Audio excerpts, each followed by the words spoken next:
Oke, selamat pagi semua. Kita masuk materi selanjutnya yaitu pendudukan Jepang di Indonesia. Pendudukan Jepang di Indonesia. Yang pertama yaitu Belanda menyerah tanpa syarat kepada Jepang. Serangan Jepang ke Hindia Belanda terjadi pada tanggal 11 Januari 1942 dengan pendaratan pertama di Tarakan, Kalimantan Timur. Kemudian, pada Februari 1942, Jepang menduduki Pontianak, Banjarmasin, Makassar, Palembang, dan Bali. Nah, di samping itu, daerah Jawa yang menjadi tempat Jepang mendarat pertama kalinya yaitu di Banten, kemudian lanjut ke Indramayu, Kragan, dan Surabaya. Tujuan Jepang menyerang dan menduduki Hindia Belanda adalah untuk menguasai sumber-sumber alam, terutama minyak bumi, guna mendukung industri dan kampanye orang Jepang, dan menjadikan Jawa sebagai pusat seluruh operasi militer di Asia Tenggara, dan menjadikan Sumatera Utara menjadi sumber minyak utama. Tanggapan tokoh-tokoh pergerakan nasional Indonesia. Kedatangan Jepang pada awalnya disambut baik oleh para tokoh. Nah, seperti Soekarno-Hatta dan Ki Hajar Dewantara. Nah, di samping itu, tokoh pergerakan nasional sebagian yaitu Samratulangi, M.H. Tamrin, dan Sutarjo bersikap hati-hati akan pergerakan ekspansionisme Jepang karena adanya unsur fasisme di dalamnya. Ada 5 alasan yang melandasari perasaan optimis itu. Yang pertama yaitu menyerahnya Belanda kepada Jepang dianggap sebagai akhir dari penjajahan Belanda dan dimulainya era baru di mana bangsa-bangsa Asia yang dipelopori Jepang dapat berdiri di atas kaki sendiri. Kemudian, keyakinan itu bertambah kuat ketika Jepang memperkenalkan diri sebagai saudara tua atau Hako Ichiyo. Bangsa-bangsa Asia serta mengumandangkan propaganda Gerakan 3A pada tanggal 29 April 1942, yang dimana Gerakan 3A tersebut yaitu Nippon Cahaya Asia, Nippon Pelindung Asia, Nippon Pemimpin Asia, yang dimana gerakan ini diketuai oleh Mr. Syamsuddin. Nah, alasan yang kedua, Jepang berjanji jika Perang Pasifik dimenangkan bangsa-bangsa di Asia akan mendapat kemerdekaan. Jepang berjanji menciptakan kemakmuran bersama di antara bangsa-bangsa Asia. Alasan yang ketiga, di awal kedatangan Jepang sudah membicarakan tentang kemerdekaan yang akan diberikan secara bertahap kepada bangsa-bangsa Asia. Alasan yang keempat, Jepang bersikap simpatik terhadap aktivitas pergerakan nasional. Misalnya, membebaskan secara bertahap para tokoh yang ditahan dan dibuang oleh pemerintah Hindia Belanda. Dan yang terakhir, Jepang menjanjikan kemudahan bagi bangsa Indonesia, seperti melakukan ibadah, mengibarkan bendera merah putih berdampingan dengan bendera Jepang, menggunakan bahasa Indonesia, serta menyanyikan lagu kebangsaan Indonesia Raya bersama dengan lagu kebangsaan Jepang yaitu Kimigayo.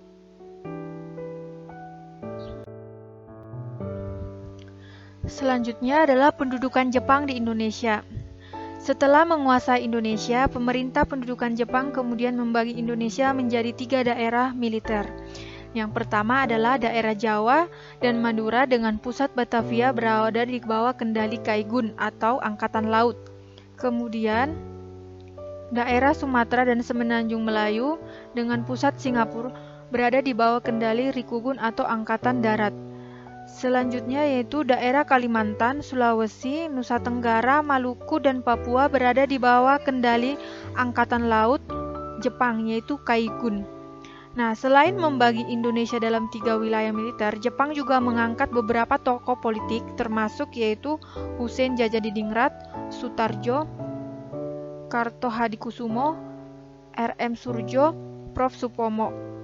Dan pengangkatan mereka terutama dimaksudkan untuk menarik simpatik rakyat Indonesia.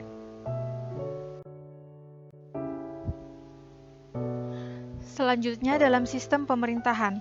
Dalam sistem pemerintahan, Jepang memperkenalkan sistem baru yang disebut dengan Tonarigumi, yang sekarang lebih kita kenal dengan istilah rukun tetangga. Pembentukan Tonarigumi ini dimaksudkan untuk membangun gerakan pertahanan masyarakat yang dapat dilakukan secara gotong royong.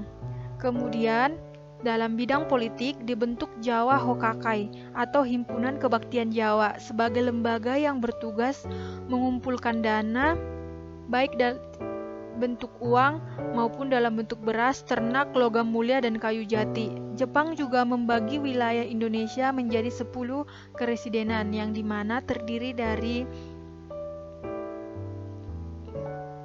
atas kota praja atau yang dikenal dengan shi, kabupaten yaitu ken, kewedanan atau gun, kecamatan yaitu son, kelurahan itu ku. Kewedanan itu adalah di antara kabupaten dan kecamatan.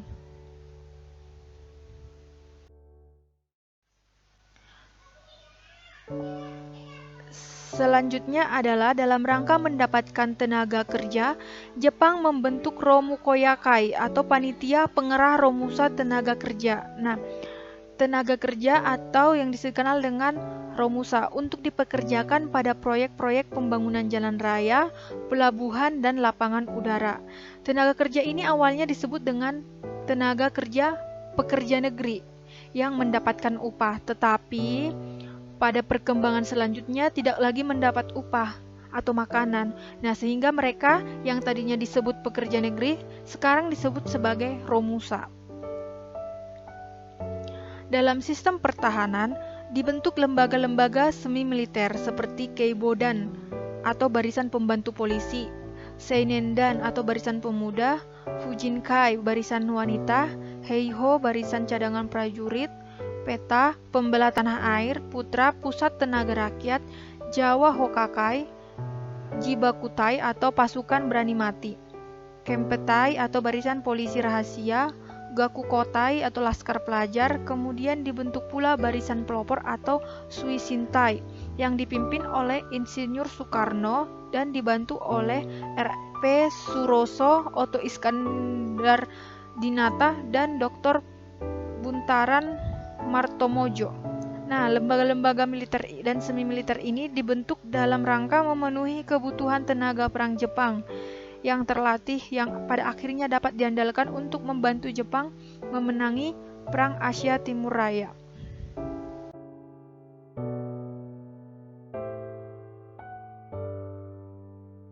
Kita akan membahas dampak dari pendudukan Jepang dalam kehidupan. Nah, ada dibagi menjadi 4 bidang, yaitu bidang politik, ekonomi, sosial, dan kebudayaan. Pertama, di bidang politik. Sejak berkuasanya Jepang di Indonesia, pemerintahnya kemudian membubarkan semua kegiatan pemasyarakatan, seperti organisasi politik, organisasi sosial, dan organisasi keagamaan, dan menggantinya dengan organisasi-organisasi bentukan Jepang. Satu-satunya organisasi masyarakat yang tidak dibubarkan yaitu Majelis Islam Al-Sya Indonesia atau MIAI. Jepang kemudian membubarkannya pada tahun 1943 dan menggantinya dengan Majelis Syuro Muslimin Indonesia atau Masyumi dengan Kiai Haji Hasyim Asy'ari sebagai pemimpinnya. Jepang juga melakukan pengawasan yang ketat terhadap gerak-gerik para tokoh pergerakan terutama yang bersikap non-kooperatif terhadap Jepang melalui polisi rahasia mereka yang disebut dengan Kompetai.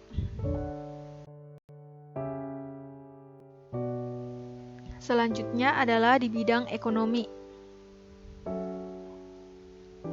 Dampak pendudukan Jepang dalam bidang ekonomi tidak berbeda dengan negara-negara imperialisme lainnya. Itu karena dengan semboyan negara makmur militer kuat, Jepang bermaksud menjadikan Indonesia sebagai salah satu basis untuk kepentingan militer sekaligus industri-industrinya.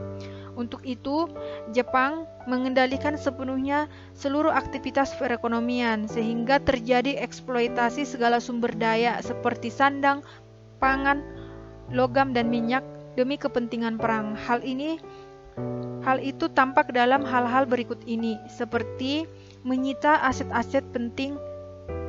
Jepang menyita seluruh aset perkebunan, termasuk perkebunan teh, kopi, karet, tebu, pabrik, bank, dan perusahaan-perusahaan yang penting. Yang kedua, melakukan pengawasan yang ketat dalam bidang ekonomi. Kemudian, menerapkan kebijakan self-sufficiency Nah, hal ini agar tidak memberi beban kepada pemerintah. Jepang menerapkan kebijakan ini dengan maksud yaitu bahwa wilayah-wilayah yang berada di bawah kekuasaannya harus dapat memenuhi kebutuhan sendiri. Dampak negatif dari kebijakan ini yaitu terputusnya hubungan ekonomi antar daerah. Kemudian setoran wajib, kemudian terjadinya romusa, dan yang terakhir yaitu merosotnya produksi pangan dan terjadinya kelaparan.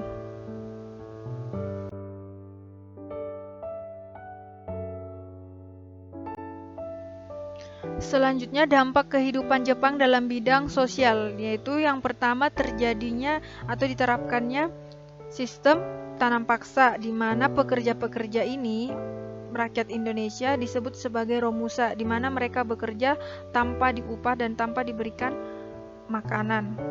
Kemudian adanya Jugun Ianfu. Nah, selain pengerahan romusa, pemerintah Jepang juga merekrut para perempuan dari berbagai negara Asia seperti Indonesia, Korea, dan Cina untuk dijadikan perempuan penghibur bagi tentara Jepang.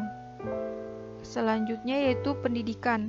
Hal ini terkait dengan bidang sosial yaitu pendidikan. Pada masa pendudukan Jepang, kondisi pendidikan di tanah air berlangsung lebih buruk dibandingkan pada masa pemerintahan Hindia Belanda.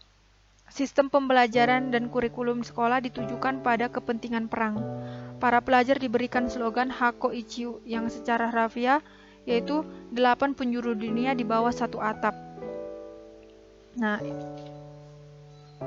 kemudian yaitu bahasa dan stratifikasi sosial. Jepang mengharuskan pengguna bahasa Indonesia sebagai bahasa pengantar. Bahasa Indonesia dijadikan mata pelajaran wajib. Bahasa Indonesia pun mengalami perkembangan dan kemajuan yang sangat pesat. Nah, yang kedua yaitu stratifikasi sosial, menempatkan golongan bumi putra di atas golongan Eropa dan golongan timur asing, kecuali Jepang. Sebabnya, Jepang ingin mengambil hati rakyat Indonesia untuk membantu mereka dalam Perang Asia Timur Raya.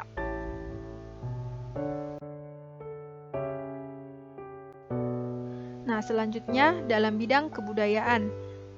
Sebagai negara fasis, Jepang mendidik warga negaranya dengan keras dan disiplin tinggi. Jepang sangat menghormati kaisarnya yang mereka yakini sebagai keturunan dewa matahari. Itulah latar belakang kebiasaan mereka memberi hormat ke arah matahari terbit dengan cara membungkukkan punggung dalam-dalam yang disebut dengan seikerei.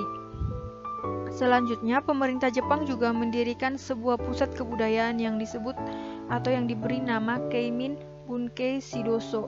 Pusat kebudayaan tersebut menjadi wadah bagi perkembangan kesenian bangsa Indonesia. Jepang juga mengawasi dan mengarahkan kegiatan para seniman agar karya-karyanya tidak menyimpang dari kepentingan Jepang. Oke, sampai di sini materi kita tentang pendudukan Jepang. Materi selanjutnya nanti kita akan membahas yaitu perjuangan meraih kemerdekaan pada masa pendudukan Jepang dan akhir pendudukan Jepang di Indonesia. Oke, untuk tugasnya silahkan dikerjakan. Selamat pagi.